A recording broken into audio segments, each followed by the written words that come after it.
autre décision, celle du ministre de la Santé, Yannick Neuder, pour lutter contre les déserts médicaux. Il a dévoilé 151 zones rouges qui vont bénéficier dès septembre du soutien de médecins généralistes et ce jusqu'à 2 jours par mois.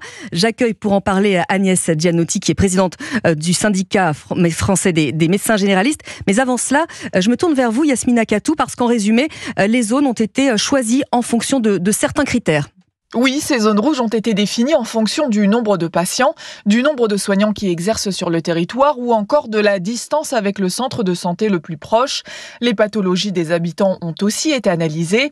Les agences régionales de santé ont par exemple tenu compte du nombre de patients en ALD, c'est-à-dire qui souffrent d'une affection longue durée et qui ont donc régulièrement besoin de soins.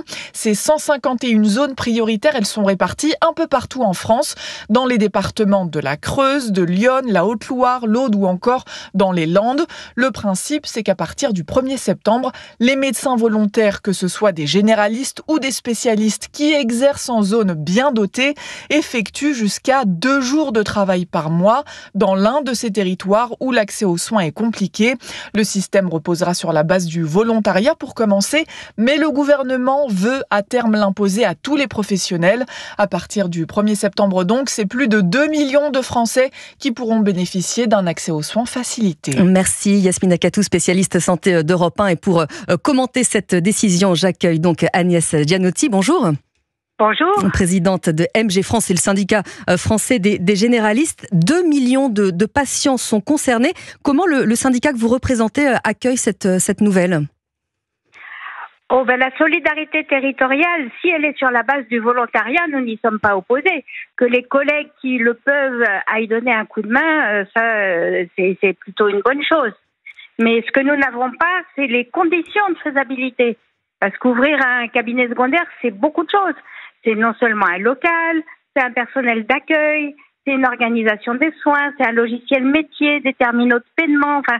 C'est pas des choses qui se font d'un claquement de doigts et là, nous n'avons aucune information là-dessus. Alors, ça veut dire, par exemple, qu'on déshabille un peu Paul pour habiller Pierre parce que si on ne soigne plus dans ce propre cabinet pour aller ailleurs dans un désert médical, on n'est pas à la disposition de ses patients. C'est un véritable problème, ça aussi ? C'est clair. C'est pas une mesure comme ça qui fera qu'on est plus nombreux. Donc, de toute façon, le nombre d'actes par jour n'augmentera pas. Mais les collègues qui le peuvent, par exemple, ceux qui ont un remplaçant, pourront peut-être partir 2 jours par mois. Ceux qui ont des rendez-vous à 6 mois pour leur propre patientèle ne pourront pas. C'est pour ça qu'il faut absolument que ce soit sur la base du bénévolat. Et l'obligation, là, pour le coup, ça serait vraiment un gros problème pour l'ensemble de la population. Alors vous, est-ce que vous avancez auprès du ministre de la Santé, par exemple, Agnès Gianotti, d'autres propositions, d'autres solutions ? Parce que c'est un vrai problème tout de même, ce problème de déserts médicaux. Faut avancer sur des dossiers comme l'installation des jeunes qui posaient problème et avec le ministre, certaines difficultés techniques ont déjà commencé à être surmontées. Donc, pour trouver des solutions, ça ne sera pas par magie. Ça, faut pas mentir aux gens.